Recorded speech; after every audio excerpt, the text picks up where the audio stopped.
Think it's time we rise up, people. It's time's up, people. You can talk all you want, but it won't change a thing. I wanna know what you do. Hi there, I'm Commie John. You may know me from the Commie John Comedy Hour on Real Progressives. But today we're here in Washington, D.C. for what looks like a kind of a Cuba protest, but there's a couple different sides. And from what I gather, the one side is calling for the U.S. military to go in there and start messing things up, which doesn't seem like the right side of things. And then I know the side that we're kind of going to chat with some of the people is they're talking about end the blockade, end the embargo. So this is like really interesting. It's super. There's a straight line in between. There's no mixture, no bleeding. One group bleeding into the other. It's like completely blocked off. The Biden help Cuba people behind me, and the U.S. blockade on Cuba to my right here,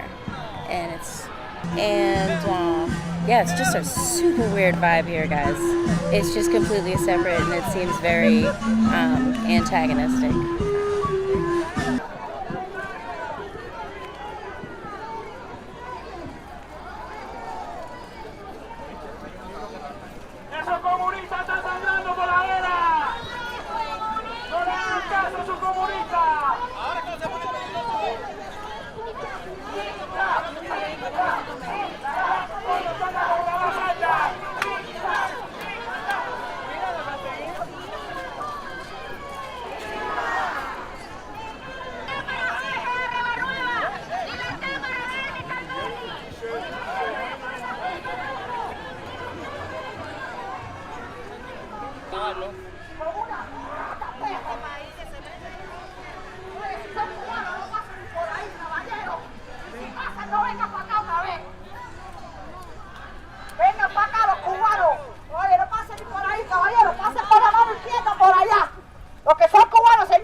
Hi, this is Roxanna Fuentes with Real Progressives. I'm here at Lafayette Square in Washington, D.C. at the end of the Blockade rally.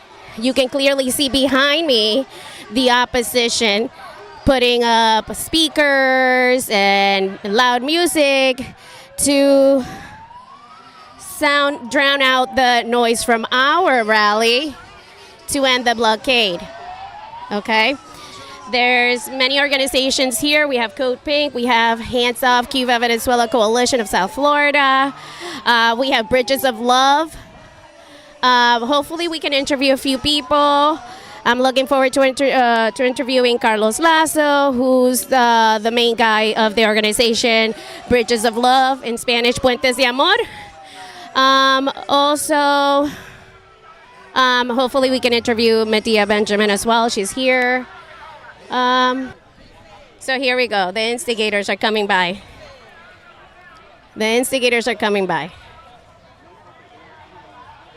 And that's what they want. They want a reaction out of us. Because they know that if there's an altercation, the DC police will shut everything down. So we're trying to avoid that. Be peaceful. Okay? Oh, look who's on stage. He's a big famous YouTuber on stage. His name is El Protestón. And he's speaking right now.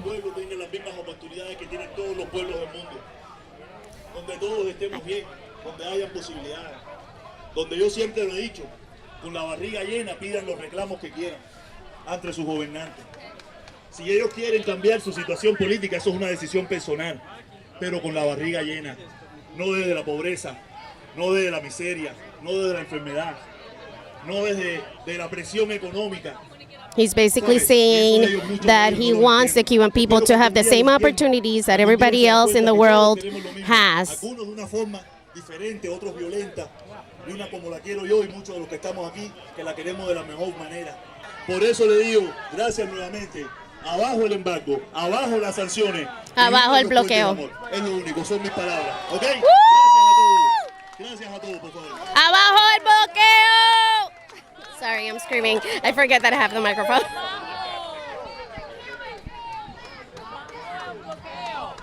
Patria sí, bloqueo. Bloqueo no. Bloqueo no. Patria sin bloqueo. They're saying country without blockade. Country without blockade. That's what they're saying. Hi, Roxanna Fuentes here with Real Progressives. I have Madea Benjamin from Code Pink here. She just spoke at the rally and the Blockade rally in Washington, D.C. Madea, can you tell us why do you support this cause? Well, I support the Cuban people having the right to trade with the rest of the world, us Americans having the right to travel to Cuba, Cuban Americans having the right to send money to their loved ones, and no government should interfere with that. How are these sanctions or blockade affecting Cuba? Can you tell our audience? Yeah, let me give you one example, which is the syringes. Theoretically, humanitarian aid is exempt from the embargo. But when we decided we were going to buy syringes, first of all, we had to get a license from the Commerce Department, which is a long, laborious process. And then we couldn't find a company that wanted to sell syringes to Cuba. There's a big demand out there for syringes. Why should they bother with a tiny country like Cuba and maybe get in the crosshairs of the U.S. government? We finally found a company, had to pay extra, and then it was an issue about finding a delivery because no ships wanted to take it to Cuba.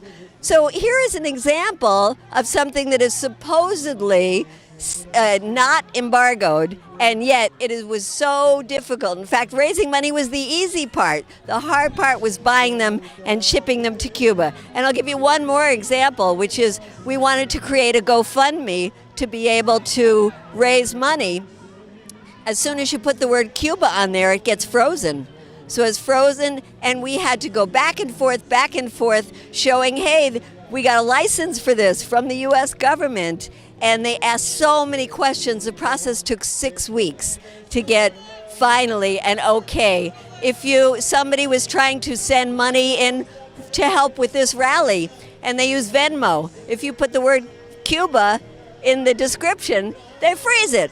So, it is absolutely absurd, ridiculous, disgusting, and it's, a policy that, of course, goes back 60 years, but it was made so much worse under Trump, and we had so much hope that Biden was going to change it, and he didn't do anything. In fact, he's making it worse. So that's why it's important to be out here today, and especially to support those Cuban Americans who are putting their lives at risk when they go back to Miami. Definitely. We know that the right-wing Cubans in Miami are somewhat vicious. Yeah. Oh, yeah. Yeah. Thank you so much, Benjamin. Nice talking to you. Thank you. We appreciate it. Carlos Lazo. Okay, so this is the organizer of Bridges of Love, Carlos Lazo. Thank you for being here today, my dear brothers and sisters. I'm going to talk a little bit in English to thank you first, then I'm going to switch to Spanish. If you want translation, you have the telephone there. There is a direct translation for that. I want to thank all the persons who are here, all the Americans and no-Americans, every people from different backgrounds who are here supporting the lifting of these sanctions that weigh over the Cuban families.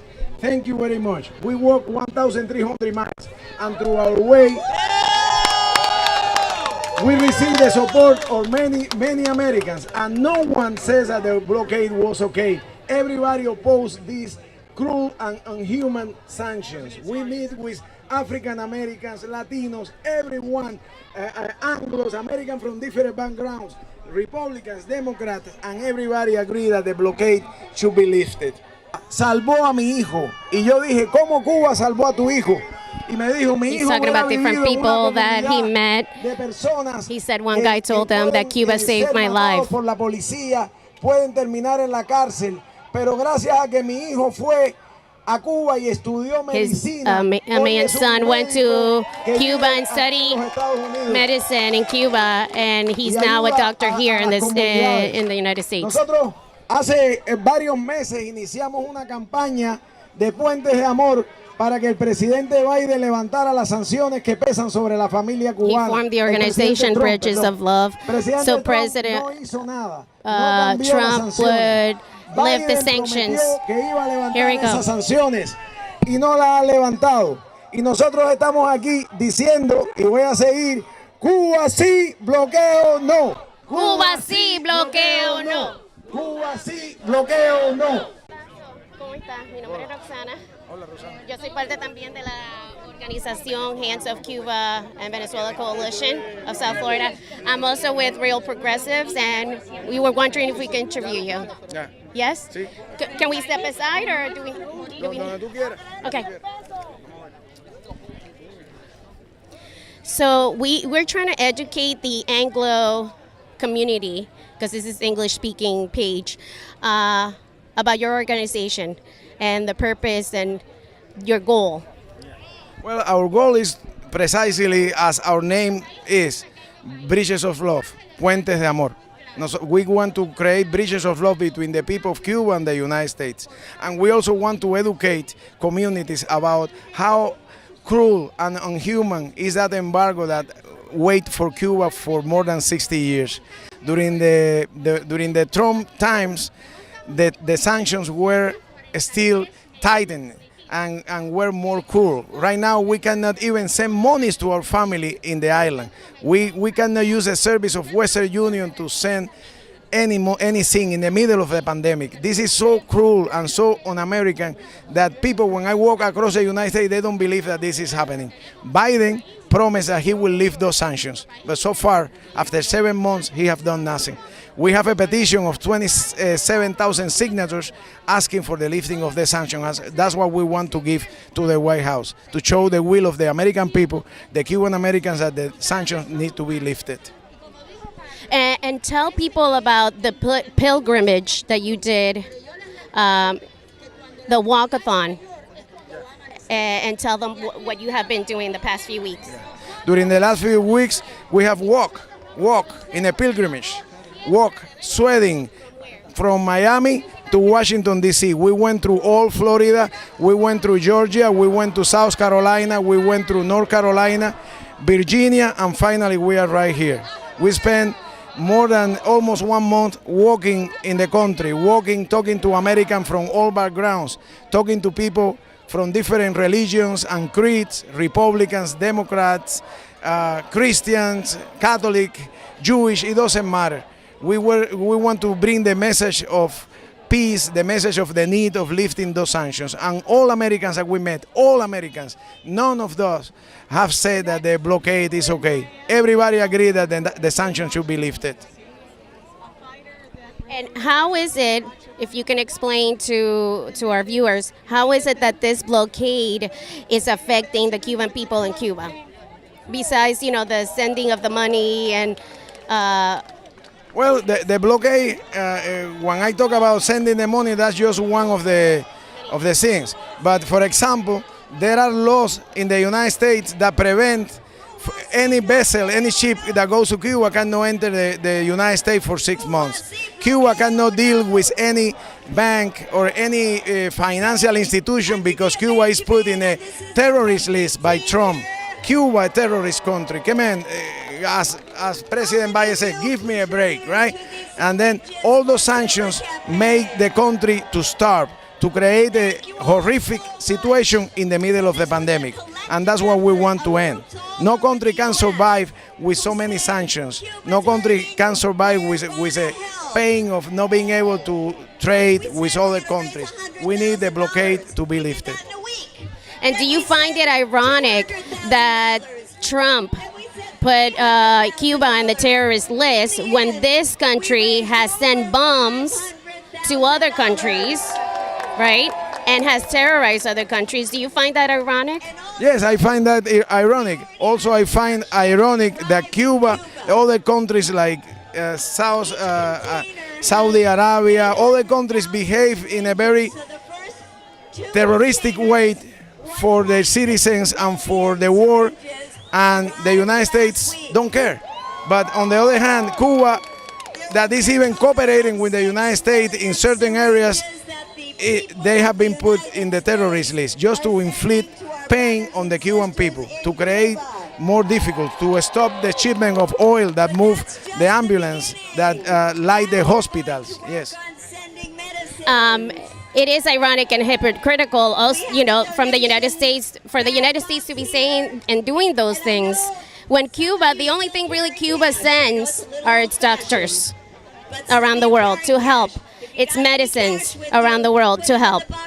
Yes, I agree that it's ironic. I remember when the Ebola epidemic a few years ago, how the Cuban doctors and the U.S. Army have cooperation in Africa. And I know that the things that Cuba does right now with the war is exporting doctors, helping people in general. The United States complains about human rights violations in Cuba. Could be human rights violations everywhere.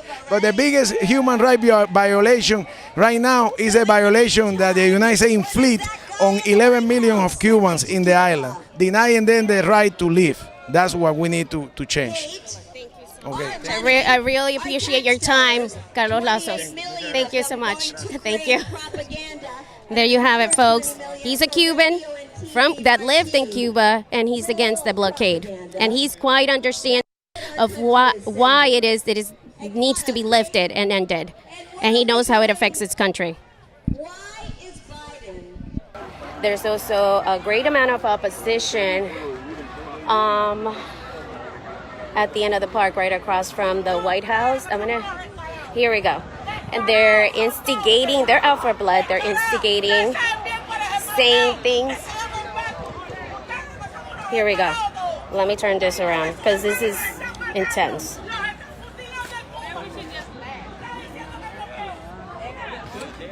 These people don't read. They think that Cuba is the one that's doing this when it's the U.S. All you got to do is go up to the USA.gov government website to read all the sanctions and all the laws that the United States has in place against Cuba. Here we go. That's the opposition right over there. And these are our people. They're protecting the space. So they're protecting the space, making sure that these people don't come over here. The police is here.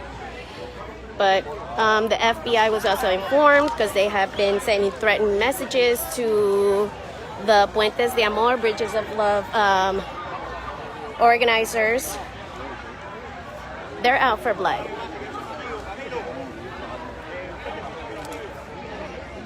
I will be interviewing a few people, Cubans that have family in Cuba, that have lived in Cuba, that are knowledgeable and understand that this is the problem. The blockade, the sanctions that the United States has against Cuba.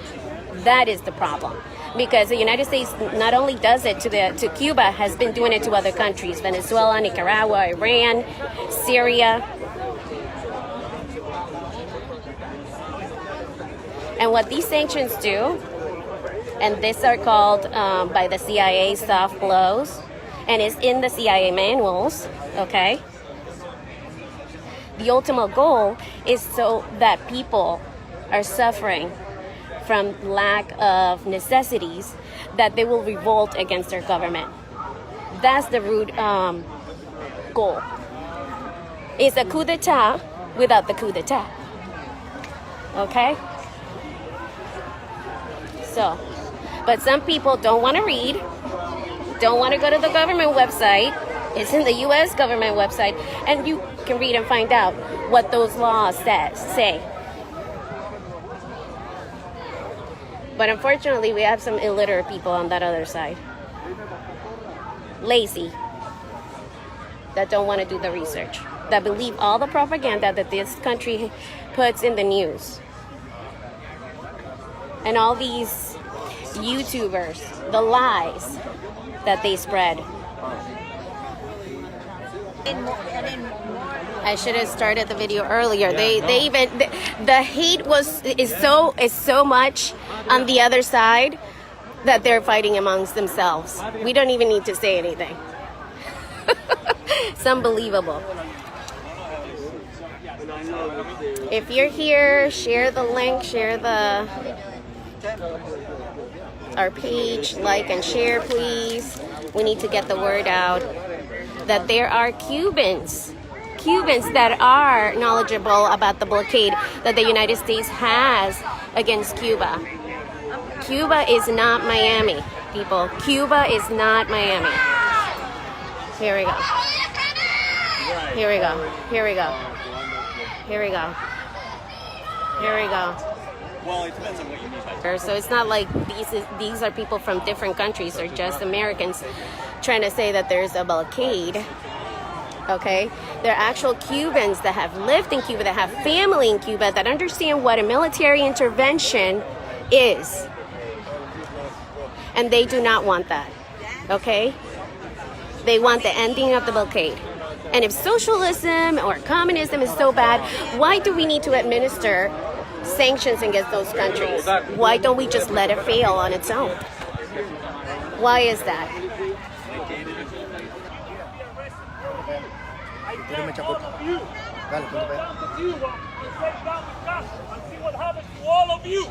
Here we go. Here we go. This is how they start with us. And they already told us, the state police told us. Oh, okay. I was told not to film them because it gets them hyped up. So, Washington, D.C. police already said if there's any altercation, they will shut down this rally. And they know that. The opposition knows that. So they're trying to provoke us, say things to us, to get us to be reactive. Here we go. Here we go. Here we go. Here we go. See, they think that nobody here is Cuban. And that's a misconception. That's a misconception. The organizers of this rally are Cubans. Okay? They're starting with me.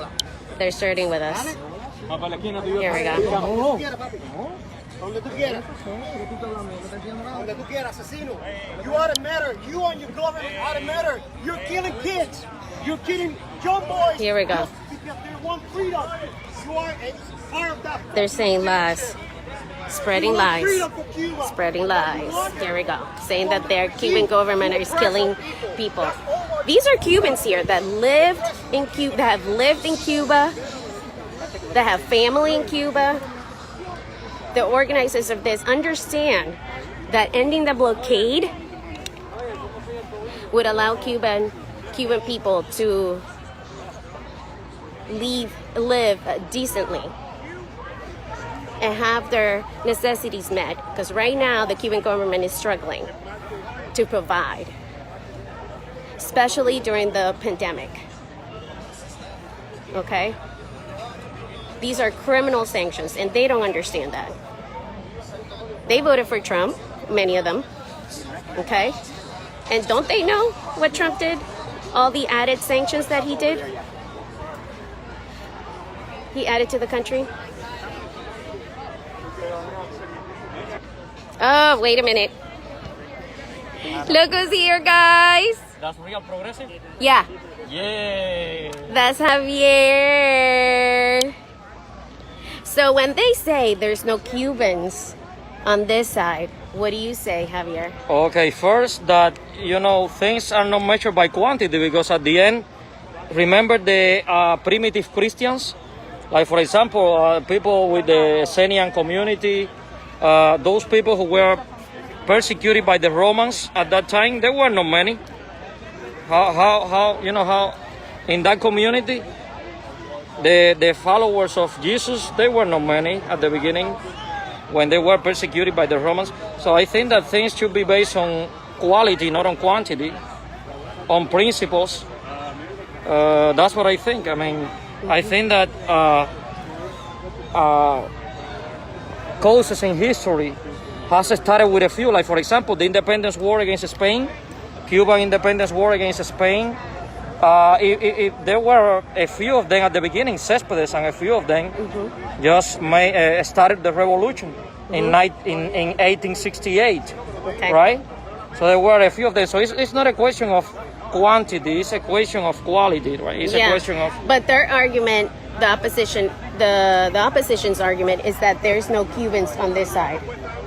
Well, were you Cubans. born in Cuba? Yes, I Did was you born. live in Cuba? Yes, I live in Cuba. But if really, like for example, you have people who were born in Cuba who were murderers. Like for example, Posada Carriles was born in Cuba. Batista was born in Cuba. It doesn't really matter if you are born in Cuba or not. Because like, you know, you have Guiteras, for example, who was one of the greatest revolutionaries in Cuba. He was born in U.S. He was born in, I think, Pennsylvania, I'm not sure. No, Philadelphia, I'm sorry. He was born in Philadelphia, to be more precise. Guiteras, and he was one of the greatest revolutionaries. Máximo Gómez, for example, he was not born in Cuba. He was born in Dominican, in Santo Domingo, right? So it doesn't matter, you know, whether you... In Cuba, you have Machado, for example. Machado was a brutal dictator who killed a lot. He was Cuban. So it doesn't matter where you are born. What matters is your ideals, your purposes, you know, if they are noble or not. That's what really matters. Okay. But you don't have to be like Che Guevara, for example. Che Guevara was from Argentina. He was not Cuban. And he did a lot for a lot of countries because it's not a question of, you know, it's a question of humanity. It's a question of humanity is greater than an spatial, physical entity or you know, it's not. There is no boundaries for humanity. So that's why you have like Fidel Castro doing a lot of things for Africa, for example, and he was not from Africa, you know. So it really doesn't matter. I mean, here in U.S. the same thing. You know, you have people from other countries who has contributed to the progress of the best ideals here in U.S. So it really doesn't matter. Okay. But anyway, there are Cubans here. It's true there are Cubans here. Okay. Even when, of course, you know, there are more Cubans on the other side. But that doesn't mean that they are right. Exactly. Thank you, Javier. You're welcome. I stand here as a minister of the gospel of Jesus Christ.